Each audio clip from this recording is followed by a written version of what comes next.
Hey, I'm Laura, and I've got a story to share about Ruby. Yep, that's the title. I started working at 16, chipping away at my $80,000 student loan. My sister? She got a free ride through college and a shiny new car. Now my family thinks I should buy her a $350,000 apartment. You can afford it, they said. I didn't bother arguing. I just walked away. Here's the deal. I pulled up my bank account and stared at the screen. For the first time in 8 years, I felt like I could breathe. Zero balance on my student loans. 12 years after signing those papers, I was finally free. I'm Ruby, 30 years old, and I just crushed $80,000 in student debt. It started as $60,000 for college, but interest jacked it up.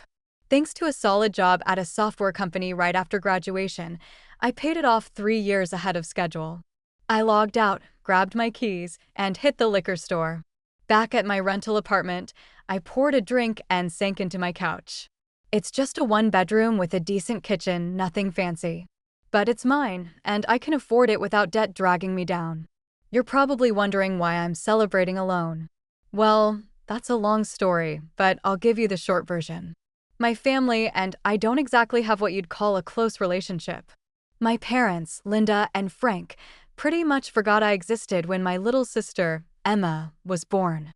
She's 24 now. And let me tell you, the difference in how they treated us was like night and day. I remember this one Christmas when I was maybe 14 and Emma was 8. I had saved up money from babysitting to buy everyone gifts. I was so excited to give them out. Emma opened hers first, some art supplies I thought she'd like. My parents went crazy over how thoughtful it was. Then Emma gave me this keychain she obviously grabbed from the dollar store at the last minute. My parents acted like she had handcrafted something amazing.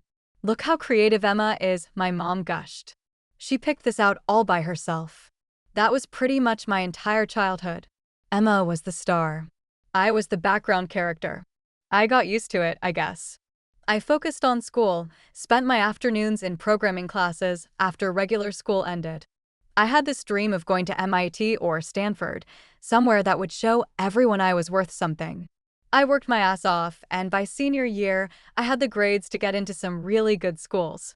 When the acceptance letter came from Tech University, not MIT, but damn close, I was over the moon.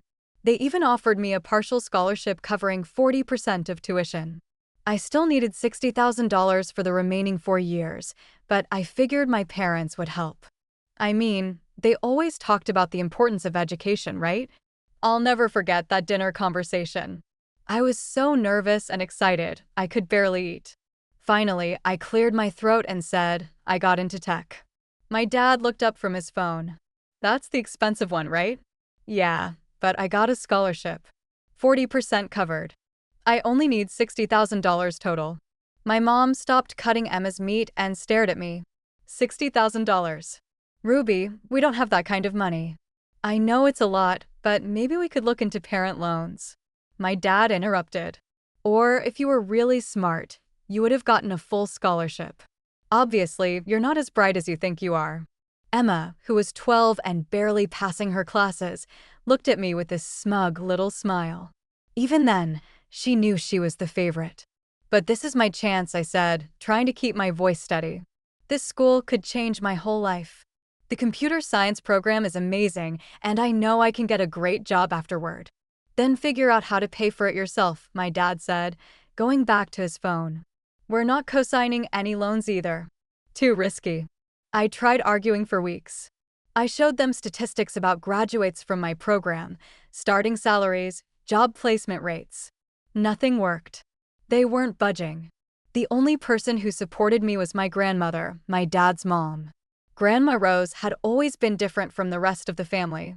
She actually listened when I talked, remembered things that mattered to me. When I told her about the college situation, she was furious. "Those idiots," she muttered, shaking her head. "They don't know what they're throwing away." "It's okay, Grandma," I lied. "Maybe I can go to community college first." "Like hell you will. You got into that fancy school fair and square. You'll find a way." And I did. I applied for federal student loans, got approved for the full amount I needed. The payments would be deferred until 6 months after graduation, which gave me time to figure things out. The day I left for college, I packed my car with everything I owned. My parents were getting Emma ready for some school event. I don't even remember what. Bye, I called from the front door. I'm leaving now. Drive safe, my mom called back without coming to see me off. That was it. No hugs, no tears, no, we're proud of you. Just drive safe, like I was going to the grocery store. Emma didn't even say goodbye. But Grandma Rose was there. She hugged me tight and pressed an envelope into my hands. For emergencies, she whispered. Inside was $200, probably all she could spare on her fixed income. College was tough as hell, but I made it work. I got a job at the campus computer lab within my first week. 20 hours a week at minimum wage wasn't much, but it covered food and basic expenses. I also tutored other students in math and programming. Between classes, work, and studying, I barely had time to sleep, but I kept my grades up. I had to. Losing my scholarship would have been a disaster. The whole time, Grandma Rose was my lifeline.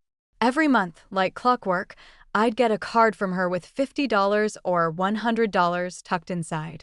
She'd call me every Sunday to check in. My parents, meanwhile, acted like I didn't exist. I called them on holidays and birthdays: Christmas, Easter, their birthdays, Emma's birthday. The conversations were always the same. Hi, Mom. Just calling to wish you a happy birthday. Oh, Ruby, thanks. How's school? It's going well. Dean's List again. That's nice. Emma just got elected to student council.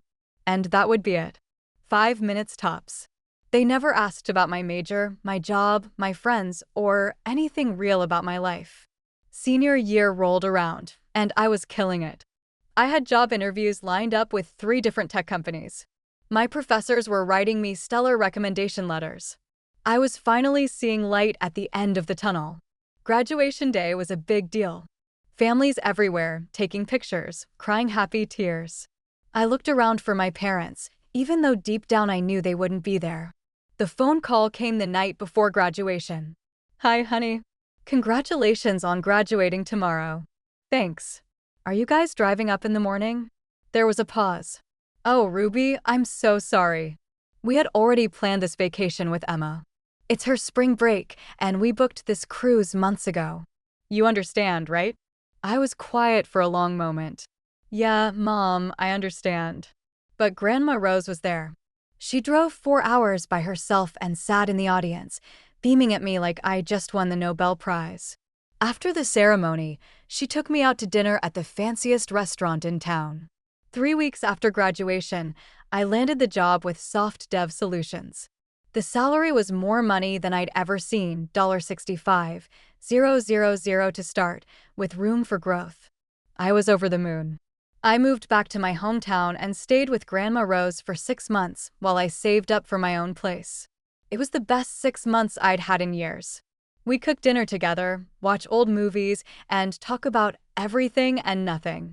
During that time, I saw my parents exactly twice, both times when they came to visit Grandma Rose. The conversations were awkward and forced. So, you're working now? Yeah, at a software company downtown. That's good. Steady income. And that was pretty much it. They spent the rest of the visit talking to Grandma Rose about Emma's college plans. After 6 months, I found a decent 1-bedroom apartment and moved out on my own. Grandma Rose helped me pick out furniture and even gave me some dishes and kitchen stuff she wasn't using. The loan payments started 6 months after graduation, and they hit hard. $600 a month, every month for 10 years, if I paid the minimum. I decided right then I wasn't going to drag this out. I lived cheap, drove a used car, and threw every extra dollar at those loans. Meanwhile, Grandma Rose kept me updated on family news, whether I wanted to hear it or not. Emma got into state university, full tuition. Your parents suddenly found money for her education. I had to sit down. Full tuition. How did they manage that? They took out a second mortgage on the house. Said it was an investment in Emma's future.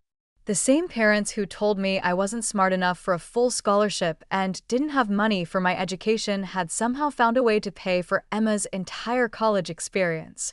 Over the years, Grandma Rose told me about other things too. They bought Emma a brand new Honda when she turned 21. Then they paid for her trip to Hawaii after she graduated, saying she worked hard and deserved a good vacation. I listened to all of this calmly because I was used to the favoritism by then. But now, back to the present. I'm sitting here with my glass of wine, finally free of that debt. I picked up my phone and called Grandma Rose. Grandma, guess what? I just paid off my student loans. We need to celebrate properly. Come over Saturday for dinner. I'll make all your favorite dishes. Saturday came, and I stopped by the store on my way to Grandma's house. I picked up a nice bottle of wine and that tuna casserole from the deli that she always raved about.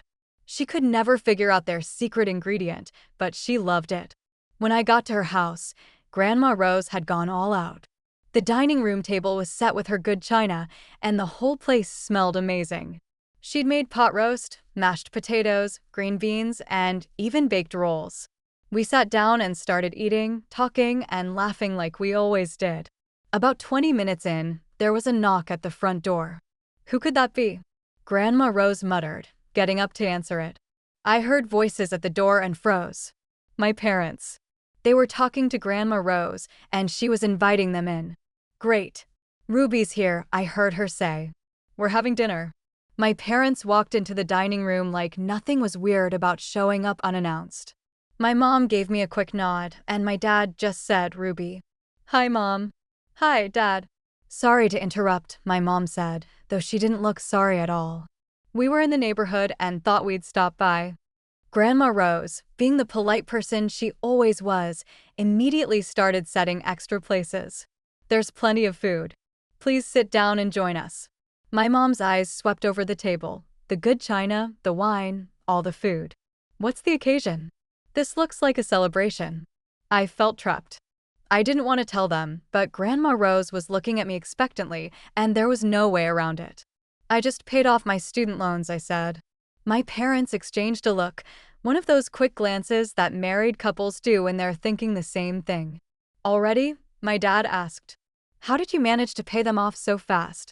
Before I could answer, Grandma Rose jumped in proudly. Ruby works for a very prestigious company and earns excellent money. She's done so well for herself. Another look passed between my parents, but this time, they didn't ask any follow-up questions. They just nodded and started eating the food Grandma Rose had put in front of them. 2 weeks passed after that awkward dinner at Grandma Rose's house, and I didn't hear a word from my parents, which was pretty normal, actually. But then my phone rang on a Tuesday evening while I was making dinner. Ruby, it's Mom. Your father and I were talking, and we realized we haven't seen you in a while. We'd like to have you over for dinner this weekend, to chat and reconnect. She hung up, and I stood there staring at my phone. Something was definitely going on. My parents didn't do family dinners. They didn't do reconnecting. But I was curious enough to go along with it. Saturday rolled around, and I drove to my childhood home. Nothing had changed much. Same beige siding, same overgrown hedges, same driveway where my dad always parked his truck at an angle. I knocked on the front door, which felt weird since I used to live there. Ruby, come in, my mom said, way too cheerfully. Emma was already there, sitting at the kitchen table, scrolling through her phone. She looked up when I walked in, and I could see her taking in my outfit, just jeans and a simple sweater from Target. Her eyebrows went up slightly, like she was judging me. Hey, Emma, I said. Hey, she replied without much enthusiasm. She was wearing designer jeans that probably cost more than my entire outfit, and she had some kind of expensive smartwatch on her wrist. Her phone looked brand new, too. I couldn't help but wonder who was paying for all that stuff. Dinner's almost ready, my mom announced. Ruby, tell us about work. How's the job going? Here we go, I thought. It's going well. I like what I do. That's great, my dad chimed in from the kitchen. Software development, right? That's where the money is these days. I guess so. What kind of projects do you work on? My mom asked as she set plates on the table. I gave them a basic rundown of my work, nothing too detailed, just enough to be polite. But they kept asking questions. How big was the company? How many people in my department? Did I work with any major clients? You must be doing pretty well for yourself, my dad said, sitting down across from me. I mean, paying off those loans so fast. That couldn't have been easy. I just tried to live within my means and put extra money toward the payments. They exchanged those looks again, the same ones from dinner at Grandma Rose's house. The conversation moved on to other topics, but I could feel them watching me, like they were trying to figure something out. Emma kept making little comments about my clothes, my car, nothing outright mean, just these passive-aggressive observations. "So, you're still renting that place downtown?" she asked. "Yeah, it works for me. Isn't rent kind of expensive there?" "I mean, you could probably buy something for what you're paying. Maybe someday." Another look between my parents. A few days later, they even showed up at my apartment unannounced, saying they wanted to see where I lived. They walked around, asking questions about rent, utilities, the neighborhood. Emma kept making comments about how cute everything was, but her tone suggested otherwise. The whole visit felt like they were evaluating something. After they left, I was more confused than ever. What was with all the sudden interest in my life and finances? Time passed, and I kept wondering what they were really after. Then one day, I went to visit Grandma Rose, like I always did. We were having tea in her kitchen when she got a serious look on her face. "Ruby, I need to tell you something, and you're not going to like it." I put down my cup. "What is it, Grandma?" "My friend Margaret lives next door to your parents. She called me yesterday because she overheard something she thought I should know about." "Overheard what?" Grandma Rose sighed. "She was in her backyard gardening when she heard your parents talking loudly on their back porch. They were talking about how to convince you to buy an apartment for Emma. Your father said you have no student loans anymore, you make good money, and you don't have a boyfriend spending your money. Your mother agreed and said you should help your sister since you have all this extra income." Everything clicked into place. The sudden dinner invitations, the questions about my salary, the visit to my apartment, they'd been sizing me up, figuring out how much money I had so they could ask me to pay for Emma's housing. "I can't believe this," I said, shaking my head. "After everything, after ignoring me my whole life, now they want my money." "I'm so sorry, sweetheart. I debated whether to tell you, but I thought you deserved to know." "No, I'm glad you told me. Now I understand what's going on." "What are you going to do?" I thought for a moment. "I'm going to pretend I don't know anything, but I need to make some plans of my own." "What kind of plans?" I'd been thinking about this for a while. Actually, my boss had mentioned a few months ago that they were expanding and might need people to transfer to their new branch in Colorado. "I think it's time for a change of scenery," I said. The next Monday at work, I knocked on my boss's door. "Hey, Mike, remember when you mentioned the Colorado branch might need people? Is the position still available? Let me make some calls, but I think we can make that work. When would you want to start?" "As soon as possible." 2 days later, Mike confirmed everything. They wanted me in Colorado within a month. The salary was even better than what I was making here, and they'd help with relocation expenses. That evening, I drove to Grandma Rose's house to tell her. "Colorado," she said, looking sad. "That's so far away." "I know, Grandma. I hate to leave you, but I can't stay here and deal with my parents trying to manipulate me into paying for Emma's life. You can't tell anyone about this, okay?" "Not until I'm gone." My lips are sealed, but I'll miss you terribly. "I'll miss you too, but we can talk on the phone and maybe you can come visit me sometime." She hugged me tight. "You do what you need to do. I'll always support you." Over the next few weeks, I quietly started preparing for the move. I gave my landlord notice, started packing little by little, and made arrangements with a moving company. I was careful not to let anyone see what I was doing. Meanwhile, my parents kept calling, asking when I wanted to come over for dinner again. They said they had something important to discuss with me. I knew exactly what they wanted to discuss, and I played along, telling them I'd been busy with work but would try to make time soon. 3 weeks into my secret preparations, my phone rang. It was my mom, and she sounded more determined than usual. "Ruby, we really need to have that dinner we've been talking about this weekend. It's important." "I'll be there," I said. Saturday came, and I drove to their house, knowing this would probably be the last time I'd see them for a very long time. Maybe ever. I'd already given my landlord notice. The moving truck was scheduled for Monday, and my flight to Colorado was booked for Tuesday morning. Emma was already at the table when I arrived, practically bouncing in her seat with excitement. My parents both looked nervous but determined. "Ruby," my mom said after we'd all sat down with our plates, "we have something important to ask you." "Okay," I said, cutting my chicken and trying to look innocent. "Emma's been looking at apartments," my dad started, "and we found this perfect place for her. Really nice building, great location." Emma jumped in. "It's amazing, Ruby. 2 bedrooms, granite countertops, a balcony with a city view. The building has a gym and a rooftop deck." "Sounds expensive," I said. "Well, that's the thing," my mom said, exchanging a look with my dad. "The apartment costs $350,000. We've been looking at the finances, and we just don't have the money for a down payment and mortgage right now." Here it comes, I thought. "So, we were hoping," my dad continued, "that maybe you could help Emma out. You know, co-sign the mortgage or maybe even handle the payments for her."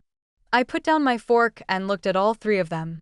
Emma was grinning like she'd already gotten what she wanted. My parents were watching me expectantly. I nodded slowly, like I was considering it. $350,000. The mortgage would probably be around $3,000 a month, my dad said.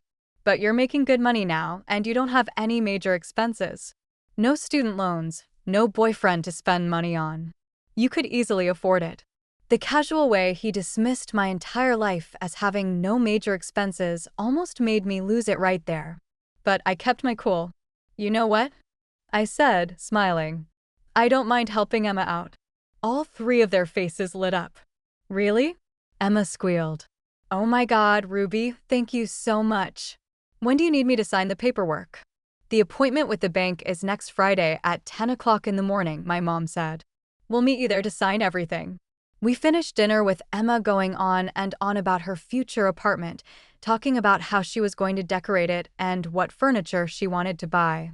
My parents kept thanking me and saying how proud they were that I was stepping up to help family. I went home that night and finished packing. Everything was ready to go. Monday morning, the moving truck showed up right on schedule. I supervised as they loaded up all my stuff, then handed over the keys to my landlord. By Monday evening, I was staying in a hotel near the airport. Tuesday morning, I was on a plane to Colorado. The company had set me up with a temporary apartment until I could find something permanent. It was nice, way better than my old place, actually. I spent the day meeting my new coworkers and getting oriented to the office. At exactly 10 o'clock Friday morning, my phone started buzzing. First my mom, then my dad, then Emma. I let them all go to voicemail. Around noon, my mom started texting. "Where are you?" "The bank appointment is waiting." Then, "Ruby, call us back immediately." Then, "You're making us look like idiots. Everyone is here waiting for you." I ignored all of them and went to lunch with my new team. Finally, at 1 o'clock during my lunch break, I answered when my mom called. "Where are you?" she screamed into the phone. "We're all here waiting." "Oh, that?" I changed my mind. "I'm not paying for Emma's apartment." "Ruby, you can't do this to us." "Actually, I can. This is ridiculous. I'm coming to your apartment right now and dragging you to this bank myself." I burst out laughing. "Good luck with that, Mom." I moved to Colorado. I got transferred to a branch office here. I'm starting my new life, and it doesn't include paying for Emma's lifestyle. My mom was speechless for a few seconds. Then she started yelling again. "You can't just abandon your family. We need you." "You needed my money," I corrected. "There's a difference. You spent my entire life ignoring me, treating me like I didn't matter, refusing to help me when I needed it. And now that you want something from me, suddenly I'm family." "That's not true. We've always cared about you." I actually laughed. "Right. That's why you missed my graduation to take Emma on vacation. That's why you refused to help with my college, but took out a second mortgage for hers. That's why you've never called me just to see how I'm doing." "Ruby, please." "I'm done, Mom. Don't call me again." I hung up and blocked all 3 of their numbers. For the next few days, they tried calling from different numbers and sending emails, but I ignored everything. Finally, Grandma Rose called me.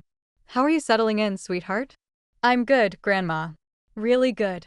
"How are things there?" "Well, your parents came to see me yesterday. They're furious with you. They wanted me to call you and convince you to come back and help Emma with that apartment." "And what did you tell them?" I looked them straight in the eye and said they brought this mess on themselves. For years, they ignored you, turned their backs when you needed support, and now they expect you to fork over hundreds of thousands of dollars just because they asked. I called them out. They're out of their minds. Way to go, Grandma, you said. They didn't take it well. Frank had the audacity to tell me I should cut you off if you won't help family. I showed them the door and told them not to return until they're ready to say sorry for how they've treated you all this time. It's been 6 months since I settled in Colorado. I'm loving my job, I've met some awesome friends, and I'm stashing away cash for a down payment on my own place. Grandma Rose swings by every few months, and we chat weekly on the phone. She mentioned Emma never got that apartment and is still stuck in a rental. My parents are still fuming, but Grandma Rose doesn't care. She's fed up with their selfish ways. I don't miss my old life one bit. For the first time, I'm living for me, not chasing approval from people who never cared about me anyway.